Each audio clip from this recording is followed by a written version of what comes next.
नमस्कार। प्लैनेटेक्स पर आपका स्वागत है। हमेशा की तरह आपसे निवेदन है, प्लैनेटेक्स को सब्सक्राइब करें, बेल आइकन जरूर दबाएं, हमारे वीडियोस को लाइक करें, फ्रेंड्स एंड फैमिली के साथ भी शेयर करना नहीं भूलें। दोस्तों, डोनाल्ड ट्रंप के टैरिफ का जो धंधा है, जो टैरिफ का जो पूरा उनका बवाल मचा रखा है पूरी दुनिया में, भारत पर भी 50% टैरिफ ठोक रखा है। अभी 25% है, बट अगले 4 दिनों बाद में 27 तारीख से वो 50% होने वाला है। जी हाँ, 50% होने वाला है। और इस खबरों के बीच में जो है, राइटर्स ने जो है एक न्यूज दिया है, 20 तारीख की न्यूज है। ये कहता है कि Indian oil BPCL resume buying Russian oil for September, sources से। जी हाँ, इंडियन ऑयल ने जो है और बीपीसीएल ने रशियन ऑयल सितंबर के लिए जो है खरीदना शुरू कर दिया है। आप कहेंगे अभी तो अगस्त है। जी नहीं, ऐसी बात नहीं होती है। आपको तेल की खरीद के लिए आपको बुकिंग जो करनी पड़ती है वो 1 महीना 2 महीना पहले करनी पड़ती है। तो अभी जो आज बुकिंग कर रहे हैं ये आएगा सितंबर के तीसरे या चौथे सप्ताह में आएगा तेल। तो वही बता रहा है कि इंडियन ऑयल ने जो है और बीपीसीएल ने जो सितंबर के लिए जो है तेल की खरीद रसिया से जो है शुरू कर दी है। इसके क्या मतलब है? मतलब तो साफ है कि भाई इंडिया ने अमेरिका को कह दिया है कि भाई आपकी घुड़कियों से अब काम चलने वाला नहीं है। आप अपना काम करते रहें, घुड़कियां देते रहें। हमें जो ज़रूरत है, जिस चीज़ की ज़रूरत हमारे पास हमें है, जहाँ से वो सामान मुझे सस्ता मिल रहा है, हम वहाँ से लेंगे। आपके सैंक्शंस और आपके डिक्टेट्स जो हैं उनका हम पर अब असर नहीं पड़ेगा। वो समय गया 90s और अर्ली 2000 का, जब भारत को आप धमका लिया करते थे और भारत झुक जाया करता था। भारत अपना जर्नी जारी रखेगा। वो तेल जहां से उसे सस्ता मिलेगा वो लेगा और अपने सस्ते तेल को जो रिफाइन करके फिर अपने देश में बेचेगा और फिर जो देश उससे खरीदना चाहते हैं उनको भी बेचेगा। जी हाँ, जो अब तक यूरोपियन भी ले रहे थे और जनवरी तक उनका लेने का प्लान है। उन्होंने जो बैन भी लगाया है नायरा एनर्जी पर जो है, या रशियन क्रूड से बने हुए रिफाइंड प्रोडक्ट्स पर, वो जनवरी से लगाया है। तो अभी भी ले रहे होंगे। हालांकि नायरा ने देना बंद कर दिया। हो सकता है रिलायंस से ले रहे हों या इंडियन ऑयल्स खरीद रहे हों, वो अलग बात है। लेकिन हम अभी भी तेल बेच रहे हैं, अफ्रीकन कंट्रीज को बेच रहे हैं। इनफैक्ट लास्ट वीक एक न्यूज थी कि चाइना को भी हमने बेचा है।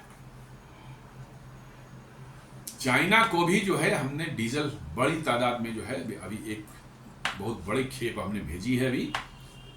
और वो इंडिकेट करता है कि यूरोप यदि नहीं लेगा तो और भी बहुत से कस्टमर्स तैयार हैं, देश तैयार हैं जो भारत से रिफाइंड प्रोडक्ट लेंगे, खासकर अफ्रीका वगैरह में जो है। तो ये साफ साफ ये बता रहा है कि ट्रंप की जो टैरिफ की जो ये धमकियां थी और भारतीय इकोनॉमी को डेड इकोनॉमी बोला, प्लस साथ साथ जो उनका जो है स्कॉट बेसेंट जो है पागल, उनका जो ट्रेजरी सेक्रेटरी है, वो कहता है भारत की इकोनॉमी को हम क्रश कर देंगे। ये सब बातें जो है ऐसे ही अपना बैठ करके वहाँ से अपनी खींच उतार रहे हैं। लेकिन भारत बिना कुछ ज़्यादा रिएक्ट किए हुए अपना काम करता जा रहा है। जी हाँ, अपना काम करता जा रहा है और उस पर कोई खास ज़्यादा असर नहीं हो रहा है।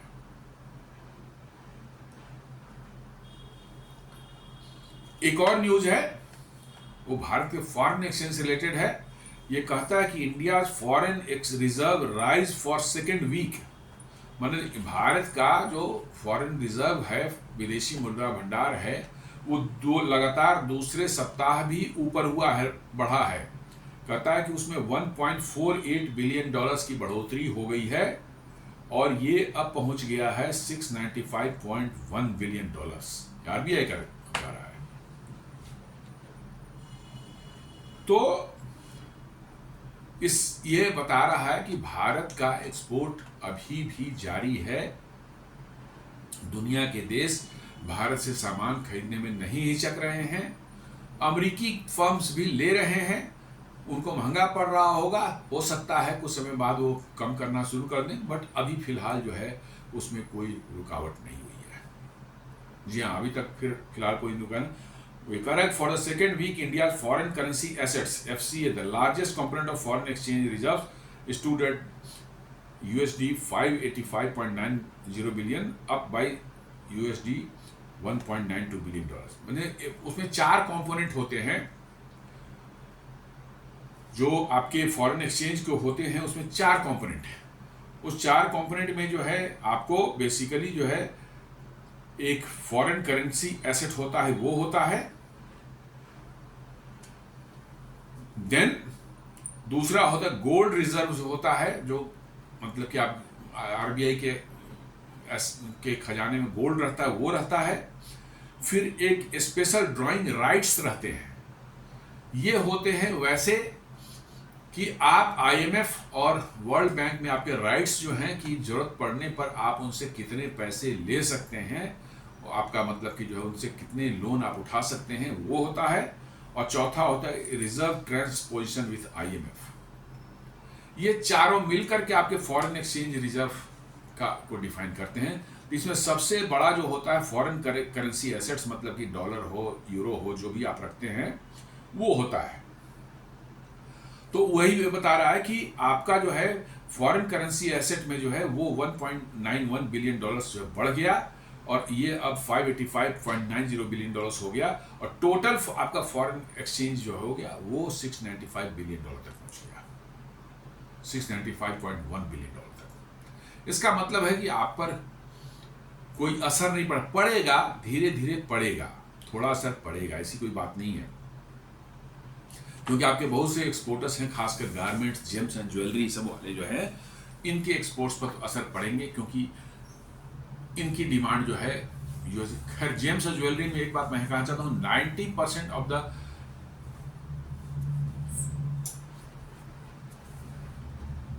पॉलिश जेम्स जो होते हैं, डायमंड्स वगैरह होते हैं, वो भारत से ही जाते हैं पूरी दुनिया को।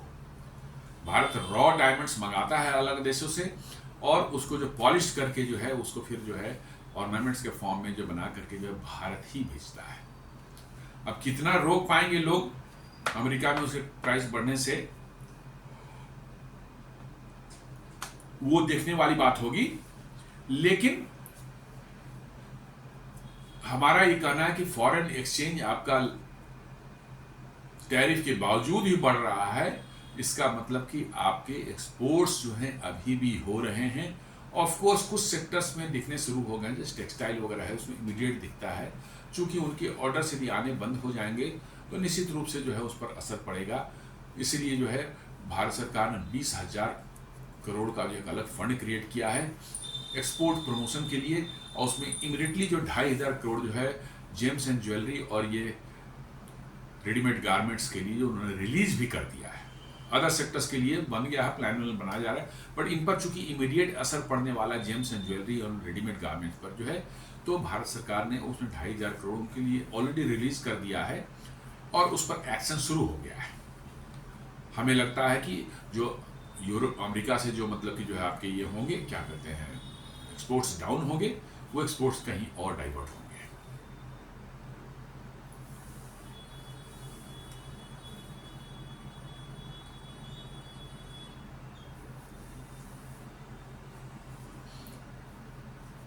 अब ये जो है यूएस जो आपका जो है पीटर नवारो जो है, उसका जो है ट्रेड एडवाइजर ट्रंप का है, उसने भी 2 दिन पहले ही बोला था कि US was looking to tell India how to use RBI foreign exchange reserves. मतलब कि वो भारत को कहेगा कि आपका जो डॉलर रिजर्व है कैसे आप इस्तेमाल करें। भारत ने तुरंत जवाब दिया कि ये आपके अधिकार क्षेत्र में नहीं आता, आपके अधिकार क्षेत्र से बाहर है। साफ साफ एकदम ब्लंट लैंग्वेज में बता दिया कि आपके अधिकार क्षेत्र से बाहर है, आप ये नहीं कर सकते।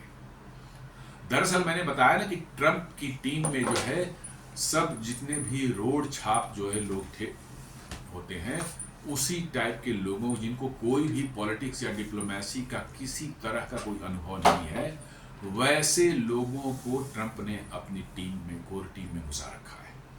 और वो क्या है, हॉक्स है। हॉक्स होते हैं, बस भाव भाव भाव भाव करना उनका काम होता है, और उनका काम भौंकना सिर्फ होता है। कहीं पर भी करंट इफेक्टिव बिल्कुल नहीं होते, जीरो होते हैं, लेकिन वो हॉक्स हैं वो सब। तो ये सब पीटर नवारे भी वन ऑफ द हॉक्स है, और ये जो है भौंकता रहता है ट्रंप के इशारे पर जो है, और वो कहता है कि भाई आरबीआई जो है इसका इस्तेमाल नहीं कर सकती जब तक हम ना कहें। बाद ने कहा दफा करो, तुम्हारे पाव उसमें नहीं आता है। और उसके बोलने के बावजूद भी आपके जो है फॉरेन रिजर्व्स में जो है पिछले 2 हफ्ते से लगातार उसमें बढ़ोतरी हुई है। और साथ साथ जो है आपको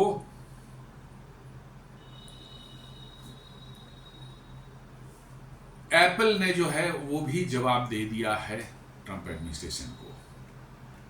after India Russia Apple Apple ignores Trump's threat, take big decision link to India with India will manufacture in India. जी हाँ, उन्होंने साफ साफ कह दिया कि भाई हम भारत में मैन्युफैक्चर करेंगे और बड़े पैमाने पर करेंगे। इन फैक्ट एप्पल का जो है माने एप्पल 17 जो मॉडल है उनका जो है आईफोन 17, वो लॉन्च होने जा रहा है। शायद सितंबर एंड में हो, चाहे अक्टूबर स्टार्टिंग में हो। आई थिंक कि सितंबर एंड में शायद हो जाए। वो सब उसके 4 मॉडल्स जो हैं, उसके एक नॉर्मल है, एक प्रो है, एक प्रो मैक्स है, एक और शायद मिनी का कुछ है। ये चारों मॉडल जो है पहली बार जो है किसी भी आईफोन के चारों मॉडल्स भारत में बहुत बड़े पैमाने पर उनका मैन्युफैक्चरिंग हो रहा है। और अमेरिका के आधे से ज्यादा करीब करीब 3/4 फोन जो हैं वो भारत से ही इंपोर्ट होकर अमेरिका जाएंगे और अमेरिका में बिकेंगे। जी हाँ, अमेरिका में चाइना से जितने आईफोन जाते थे, अब भारत ने उसको ओवरटेक कर लिया है और भारत से ही ज्यादा आईफोन अमेरिका जा रहे हैं। तो इन्होंने कहा है एप्पल ने जो है कि हम भारत में अपनी मैन्युफैक्चरिंग जारी रखेंगे और अमेरिका में बड़े पैमाने पर हम इंपोर्ट करेंगे आईफोन। जी, इसका मतलब यह है कि अमेरिकी कंपनियां ट्रंप के धमकियों के बावजूद भी भारत में इन्वेस्ट करना, भारत में से इंपोर्ट करना या भारत में मैन्युफैक्चर करना कोई ज़्यादा तवज्जो नहीं दे रही है। थोड़ा बहुत असर पड़ेगा, कुछ कंपनियों पर असर पड़ेगा है, उसमें ऐसी कोई बात नहीं, लेकिन ज़्यादातर जो है उन्होंने अपने बिजनेस इंटरेस्ट को देखते हुए भारत में बिजनेस करना उचित समझा है और वो कंटिन्यू कर रहे हैं।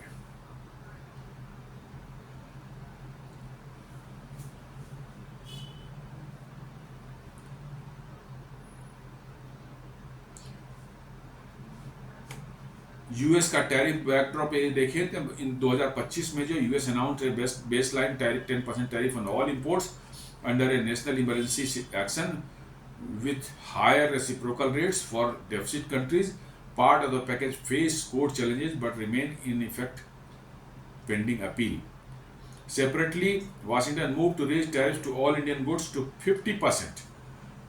पहले जो बेसलाइन टैरिफ सॉरी 10% नहीं, वो 25% लगाया था, सभी पर 25% लगेगा, और फिर 25% जो है और लगाया गया रशियन ऑयल के लिए, और ये इफेक्टिव होगा अगस्त 27 से जो है 4 दिन बाद, और ये इफेक्टिव हो जाएगा 50%। लेकिन इसके असर जो है अमेरिका में खुद दिखने शुरू हो गए हैं, क्योंकि ये टैरिफ सिर्फ भारत पर नहीं है, और भी देशों पर है। चीन पर 35% है, ब्राज़ील पर 50% है, स्विट्जरलैंड पर 19% है, इवन यूरोपियन यूनियन पर भी जो है 15% है समथिंग। वो भी डील साइन होगी तब, अभी तो 3 डील डिस्कस हुई है और उनके पार्लियामेंट रेटिफाई करेगी तब, बट उन पर भी 35% है। ऐसे कनाडा पर 35% है, तो भारत कोई एक्सेप्शन नहीं है।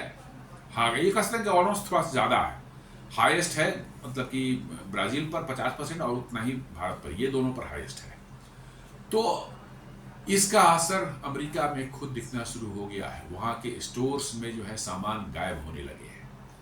गायब होने लगने का मतलब है कि चूंकि वो महंगे हो गए तो उनकी बिक्री घट गई, तो वो सब स्टोर से जो है अपने आप वैनिश हो रहे हैं, दिख नहीं रहे हैं, या दिख भी रहे हैं तो बहुत हाई प्राइस पर दिख रहे हैं।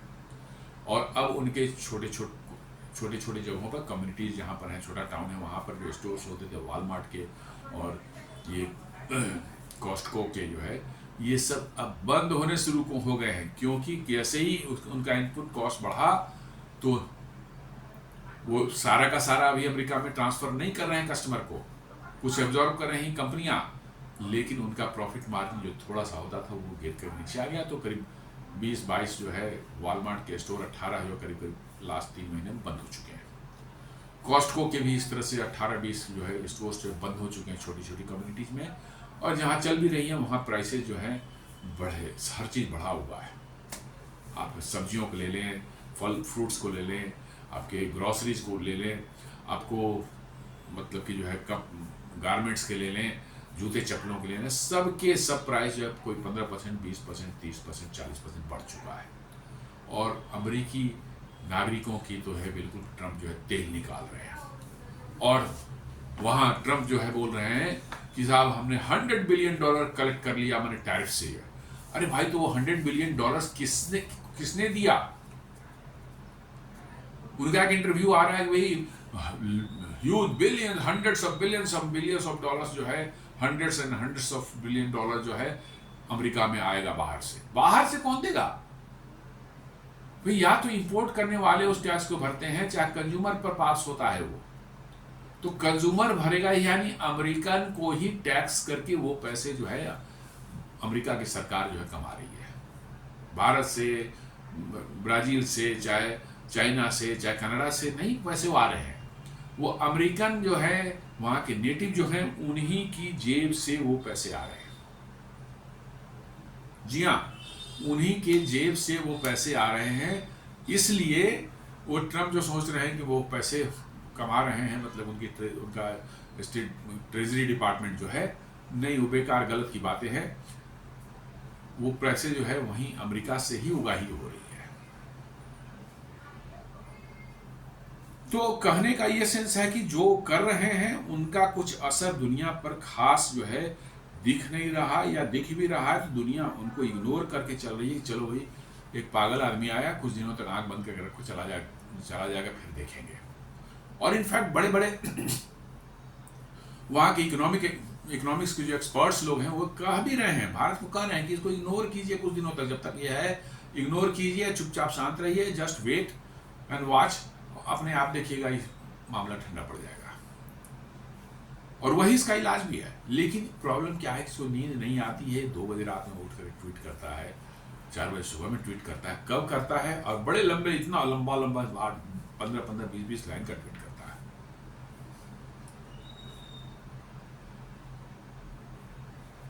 बीच बीच में उसका पीटर नवारो ने फिर अब जो है अभी 20 अगस्त को फिर बोला था, Trump state Peter Navarro reminds India of America's exorbitant privileges and dictates.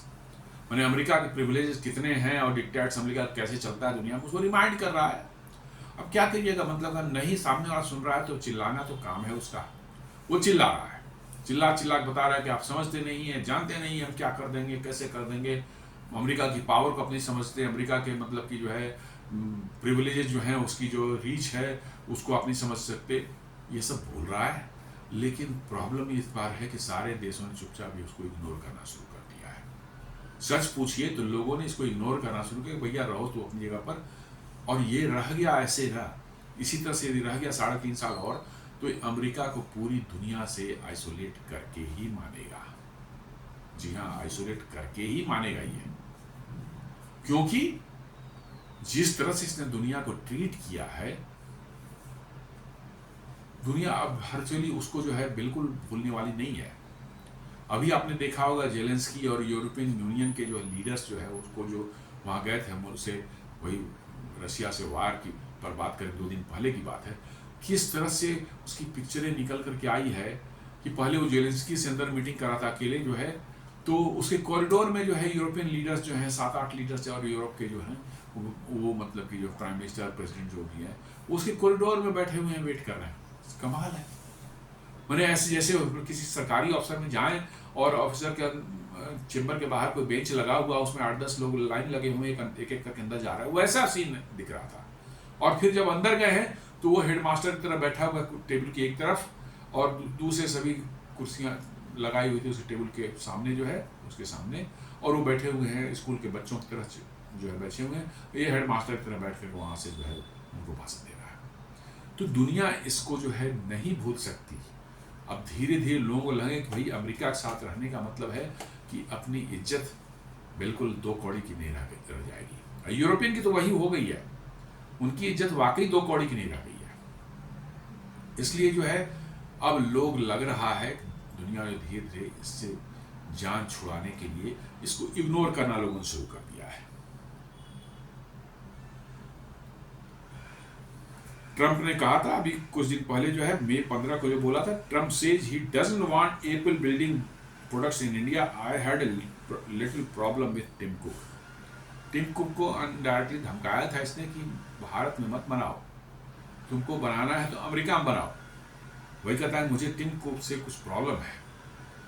भाई टिम कुक यदि आईफोन को बनाना शुरू कर दें वहां पर अमेरिका में, तो आज जो है अमेरिका में आईफोन $1,000-1,200 में मिलता है, वो मिलेगा $3,500-4,000 में मिलेगा।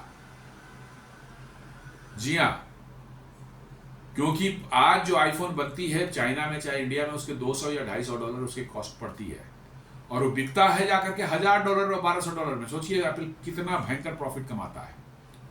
यही जब अमेरिका में बनाना शुरू करेंगे तो प्रोडक्शन कॉस्ट ही जो है $2,500-3,000 से कम तो होगी नहीं, और उस पर एप्पल अपना जो है $800-900 यदि प्रॉफिट जोड़ ले तो it will go up to $4,000।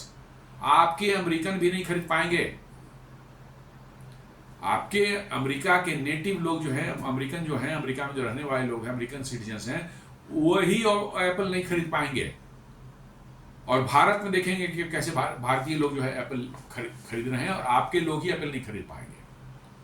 यही होने वाला है। यदि टिम कुक को आपने फोर्स किया कि आप बनाओ अमेरिका में आईफोन, तो उसकी कॉस्ट इतनी एग्जॉर्बिटेंट होगी कि शायद ही कोई अमेरिकन जो है उसको, एलिट क्लास के कुछ लोग होंगे, उसकी बात छोड़ दिए, बट कॉमन अमेरिकन जो है आईफोन अफोर्ड नहीं कर पाएगा। $4,000 जो है $3,500-4,000 अमेरिका के लिए एक बहुत बड़ी रकम होती है। जी हाँ, बहुत बड़ी रकम होती है। जैसे इंडिया में भी 1 लाख 1.5 लाख रुपए का कोई सामान हो तो ये बहुत बड़ा अमाउंट माना जाता है, वैसे ही अमेरिका में $3,000-4,000 जो होता है ये एक बड़ा अमाउंट माना जाता है। और वो सब आदमी नहीं कर रहे, कुछ हाई इनकम ग्रुप वाले भले उसको अफोर्ड कर ले, लेकिन नॉर्मल आदमी अफोर्ड नहीं कर सकता। वो तो अभी $1,000-1,200 मिलता है इसलिए अफोर्ड कर लेता है, इसलिए हर अमेरिकन के हाथ में आप आईफोन देखते हैं। Otherwise it is just not possible. और ये धमका रहा है मोर को, टिम कुक को, अरे इसको इकोनॉमिक्स तो कुछ आती नहीं है, ये तो ठेकेदार टाइप का आदमी है, डील करता है, जमीन की डील करता है, बिल्डिंग बनाने की डील करता है, यही सब डील करता है। ये इसका खानदानी पेशा रहा है। ये उसी टर्म्स में बात करता है कि धमकी देकर के डील हम कर लेंगे। तो वही टिम कुक ने साफ कर दिया कि नो, हम अमेरिका में, इंडिया में बनाते रहेंगे।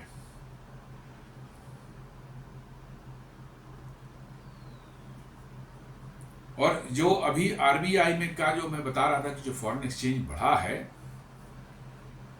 ये उसके बावजूद है कि अभी 10 दिन पहले उन्होंने $5 बिलियन मार्केट में, फ्री मार्केट में डॉलर बेचे थे। रुपये को स्टेबलाइज करने की जो वैल्यूएशन उसके स्टेबलाइज करने के $5 बिलियन इन्होंने मार्केट में खर्च किया था। उसके बावजूद भी ये हमारा जो है बढ़ा है। ये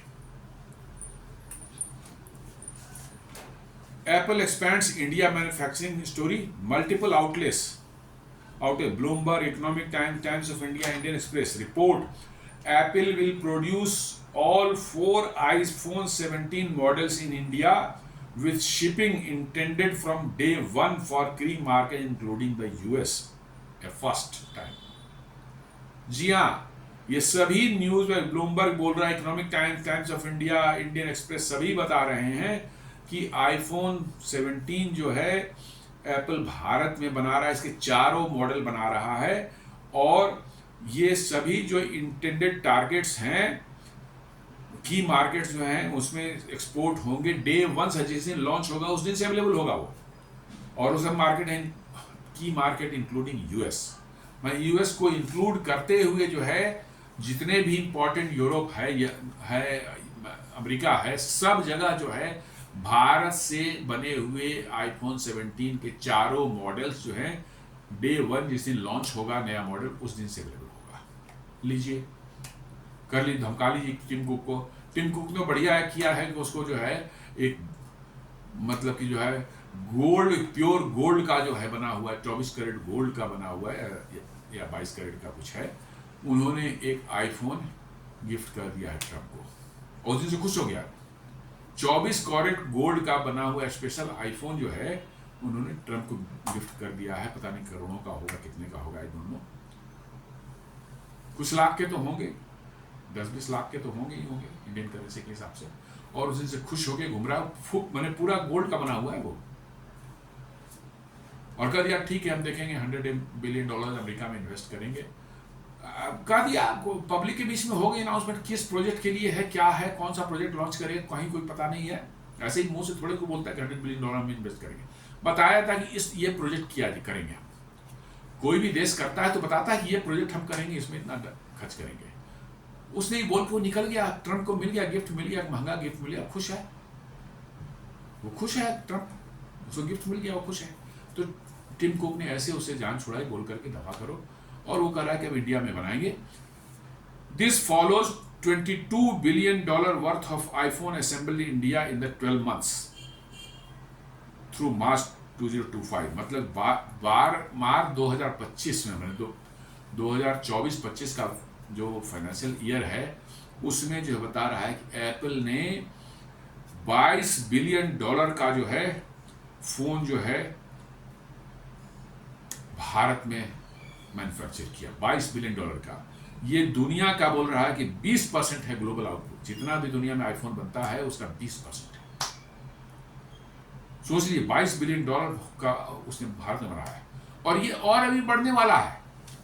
जी हाँ, फॉक्सकॉन ने अनाउंस किया था अभी 2 महीने पहले कि वो भारत में 1.5 बिलियन या 1.7 बिलियन डॉलर्स का जो है इन्वेस्ट करने जा रहे हैं। किस लिए? अपनी कैपेसिटी को एक्सपैंड करने के लिए। उसी तरह से टाटा इलेक्ट्रॉनिक्स जो है, जो भी आईफोन बनाती है, वो भी जो एक्सपैंड कर रहे हैं अपनी मतलब मैन्युफैक्चरिंग कैपेसिटी को। Apple's decision to build iPhone in India including pro models for US shipment shows Big Tech's de-risking from China is now at operational scale, not pilot runs.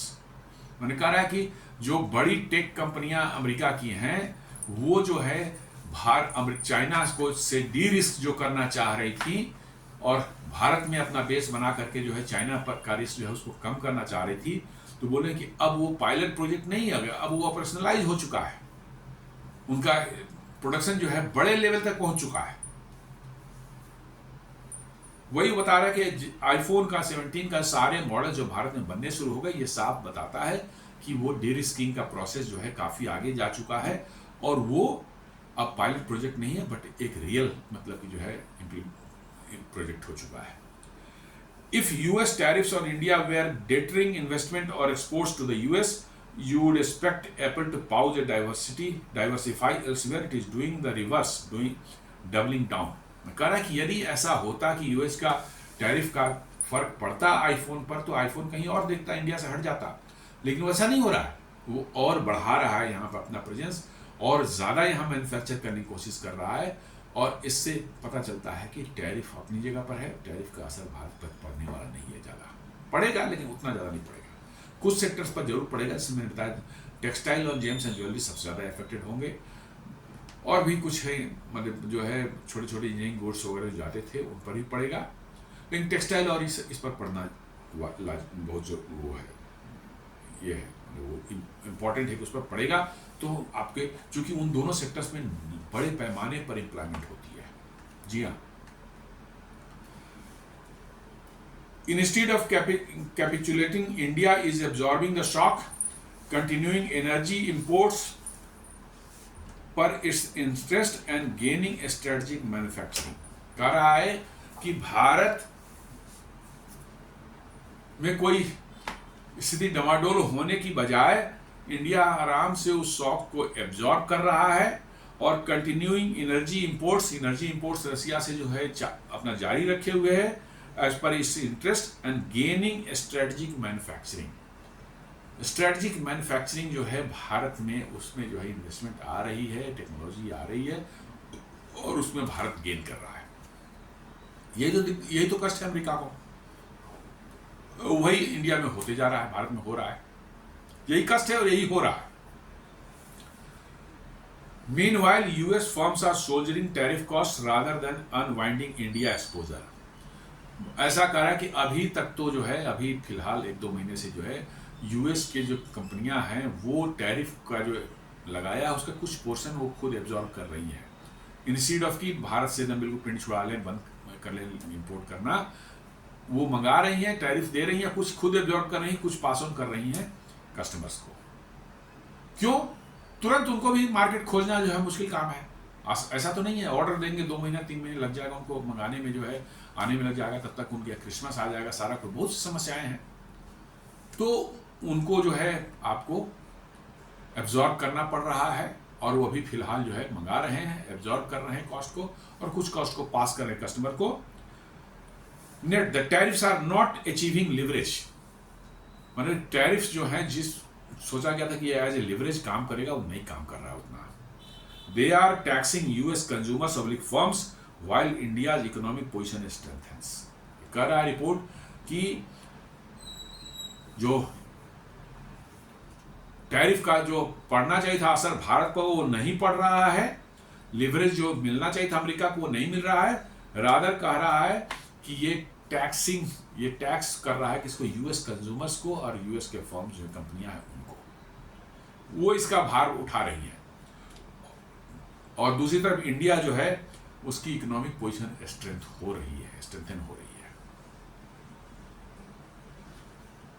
मतलब आप इतना आसान नहीं है इकोनॉमिक्स में कि आपने टैरिफ लगा दिया बस आपको बहुत पैसे आ जाएंगे, दूसरे देश का जो है बंद हो जाए, ऐसा नहीं हो। सीधा 1+1 2 नहीं होता इकोनॉमिक्स में। बहुत चीजें आपको देखनी पड़ती है, बहुत सी चीजें देखनी पड़ती हैं, दुनिया के क्या हालात हैं, कैसे जियोपॉलिटिक्स चल रहा है, क्या इक्वेशंस हैं, और उसके बेसिस पर चलती हैं ये।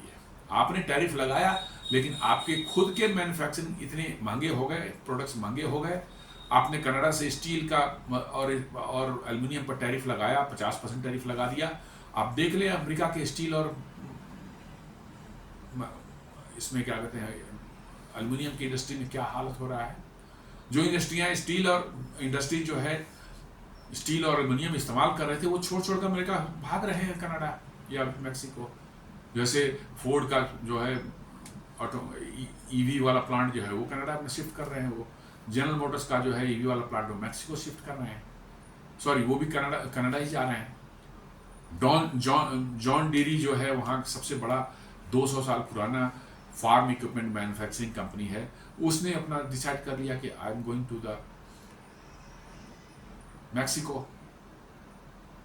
माइक्रोसॉफ्ट अपना हेडक्वार्टर शिफ्ट कर रहा है दुबई, अमेजन अपना हेडक्वार्टर शिफ्ट कर रहा है दुबई, और पूरे दुनिया के ग्लोबल ऑपरेशंस जो है वो शिफ्ट कर रहा है India. Why this is happening? America में किसी कंपनी को चलाने के लिए, अब किसी अपने ऑपरेशंस को चलाने के लिए कॉस्ट इतने एग्जॉर्बिटेंट हो चुके हैं कि अब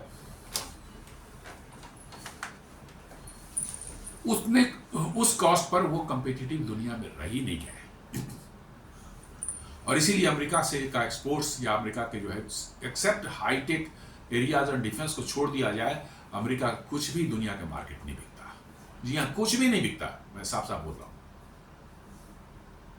तो इसके कारण जो है अब ये कंपनियां जो है अपने हेडक्वार्टर्स वहां से कॉर्पोरेट हेडक्वार्टर पहले हटा रहे हैं। ऐसे ही जो है उनके जो है ग्लोबल कैपेबिलिटी सेंटर्स और टेक्स बड़े बड़े R&D सेंटर्स जो है भारत में ऑलरेडी शिफ्ट कर चुके हैं, बना रहे हैं, यहाँ पर हो चुका है। तो बचेगा कौन? आपके जॉब्स बढ़ेंगे कि घटेंगे, आप जैसे अंदाजा लगा लीजिए। क्योंकि आपकी कॉस्ट जो है वो आपको लिवरेज नहीं देती कि वहां पर दुनिया में बनाकर, वो अमेरिका बना के दुनिया में आप बेचे, बिल्कुल नहीं देती। आप चाहे जितना भी कर लें, आपका जितनी भी वेल्थ हो, जो भी हो, लेकिन जो कॉस्ट ऑफ प्रोडक्शन जो अमेरिका में है वो कभी कम्पिटिटिव नहीं होगी दुनिया में भारत और चीन के मुकाबले, जो है कभी नहीं होगी। आप कुछ भी बना लें, एआई लगा के बना लें, कुछ भी लगा लें, बिल्कुल नहीं हो सकते। बिल्कुल रोबोट लगा के बना लें, मतलब ऑटोमेटिक मनुष्य नहीं हो सकती। आपकी फार्म का भी जो है, आपने इतना हेवी सब्सिडी अमेरिका दे रहा है अपने किसानों को, इतना हेवी सब्सिडी दे रहा है, वो सब्सिडी को हटा लीजिए, अमेरिका के फार्म प्रोडक्ट्स भी जो है दुनिया में कोई नहीं खरीदेगा। बिल्कुल सही है, यही बात है। तो इस सच्चाई को एक्सेप्ट न करके जो है अमेरिका जो है आंखें बंद करके, प्रॉब्लम इधर है, करेंगे प्रॉब्लम इधर है। They are trying to fool themselves not to others. दुनिया को नहीं मूर्ख बना सकते आप खुद अपने आप को मूर्ख बना रहे हैं।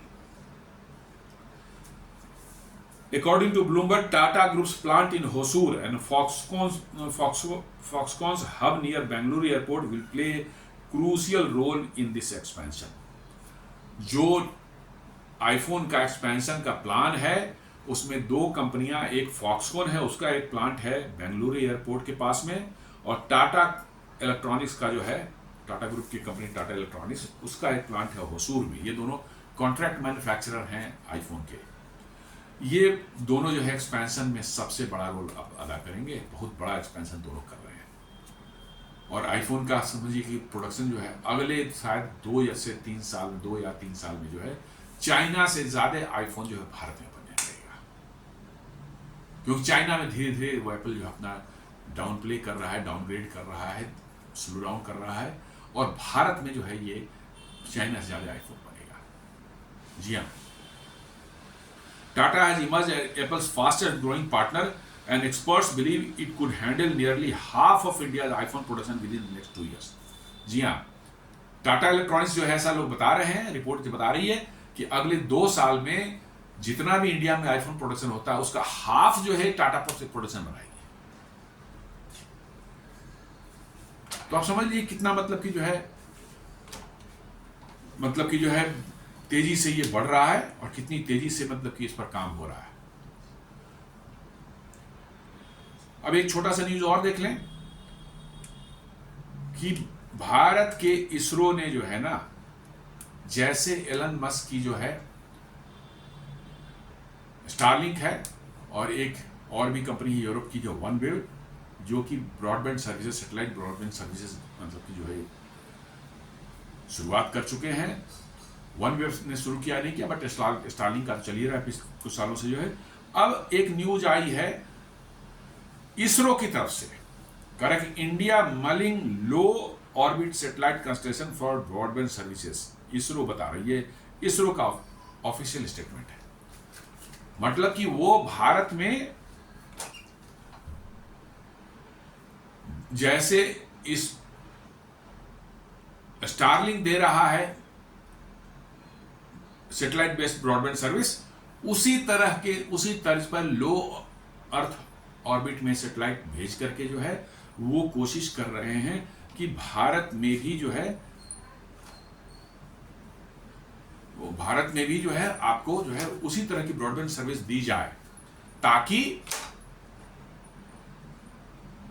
इमरजेंसी जैसा सिचुएशन आ जाए, या कोई ऐसी सिचुएशन आ जाए जिसमें कि आपके टेलीकॉम नेटवर्क को कोई नुकसान पहुंचता है, तो उस कंडीशन में जो है सैटेलाइट ब्रॉडबैंड सर्विसेज देश के किसी भी कोने में पहुंचाया सके। India is mulling its own constellation of low earth orbit satellites to provide space based broadband internet across the country in an apparent attempt to catch up in an area dominated by global players like SpaceX and Web। तो ये already plan हो चुका है, initially शायद 130 या 140 satellites वो भेजने का उनका प्लान जो है, वो उन्होंने एक ISRO host national space meet 2.0 charts road map for Viksit Bharat 2047।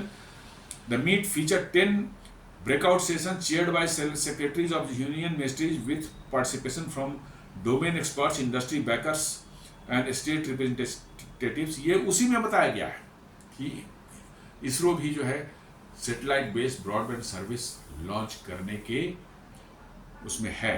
It is high time that India goes with its own LEO constellation, whether for civilian और फॉर स्ट्रेटेजिक सेक्टर। इसरो बता रही कि we have already worked out a constellation of 140 satellites and that will solve the purpose of on an immediate basis, taking care of the broadband requirement for the important urban areas।